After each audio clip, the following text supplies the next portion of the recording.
بسم اللہ الرحمن الرحیم۔ السلام علیکم ورحمۃ اللہ وبرکاتہ۔ میں ہوں حکیم نوید اور آپ دیکھ رہے ہیں میرا یوٹیوب چینل حکیم نوید۔ آج کی ویڈیو میں آدھے سر کا درد یا بصارت کی کمزوری یا دماغی کمزوری کا نسخہ بتانے جاؤں گا۔ ایسی دوائی جو کہ آپ کو بازار سے بنی بنائی آسانی سے مل سکتی ہے، اور اس کے استعمال سے الحمدللہ بہت سارے مریض صحت یاب ہو چکے ہیں۔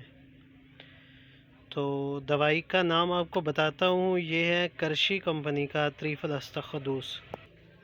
اس کے استعمال سے پرانا سر درد اور شقیقہ درد دور ہو جاتا ہے۔ جس طرح انہوں نے خواص لکھے ہیں کہ سر درد اور درد شقیقہ یعنی آدھے سر کا درد میں مفید ہے، دماغی امراض خصوصاً مرگی اور مالی خولیہ کے لیے مؤثر ہے، دائمی نزلہ میں مفید ہے اور بلغمی رطوبات کو خارج کرتا ہے۔ اجزائے مرکب بھی اس میں لکھ کر دیے انہوں نے: حلیلہ زرد، حلیلہ سیاہ، بسفائج، آملہ خشک، برگے سنا، افتیمون، تربت سفید، استخدوس، منقہ، کشمش، بلیلہ، اور اس میں سوڈیم بینزرویٹ کی مقدار ملاتے ہیں جس سے یہ دوائی محفوظ رہتی ہے۔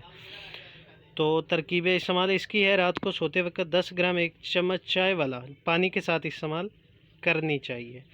تو یہ چیزیں لے کر کے بھی آپ بازار سے اس کو کوٹ کر چیزوں کو مدبر کرنے کے بعد اس میں شہد مکس کر کے یہ معجون خود بھی تیار کی جا سکتی ہے۔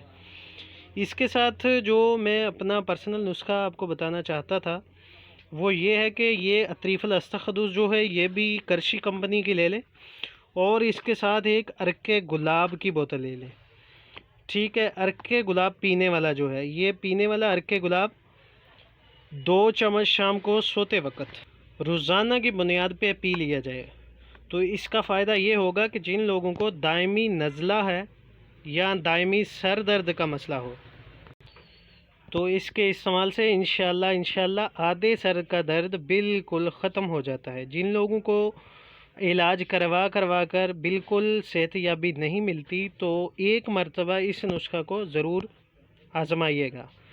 تو طریف الاستخدوس کا 1 چمچ صبح شام کھانا کھانے کے بعد، اور صرف شام کے وقت رات کے ٹائم عرق گلاب کے 2 چمچ سوتے وقت پی لیا کریں۔ انشاءاللہ آدھے سر کا درد ہمیشہ کے لیے ختم ہو جائے گا۔ تو ورزش کو معمول بنا لیں، زیادہ چکنائی والی اور مسالے دار اشیاء سے پرہیز کریں، اور دیر ہضم چیزوں کو کھانے سے اپنے آپ کو دور رکھیں، سادہ غذا کھائیں اور سادہ زندگی بسر کریں۔ انشاءاللہ اس جیسی کئی تمام بیماریاں آپ سے دور رہیں گی۔ تو اس ویڈیو کو اپنے دوستوں کے ساتھ بھی شیئر کریں تاکہ کسی بھائی کو اس کی ضرورت ہوگی تو وہ اس کا استعمال کر کے فائدہ حاصل کر سکے۔ تو تب تک چاہتے ہیں اجازت، اللہ حافظ۔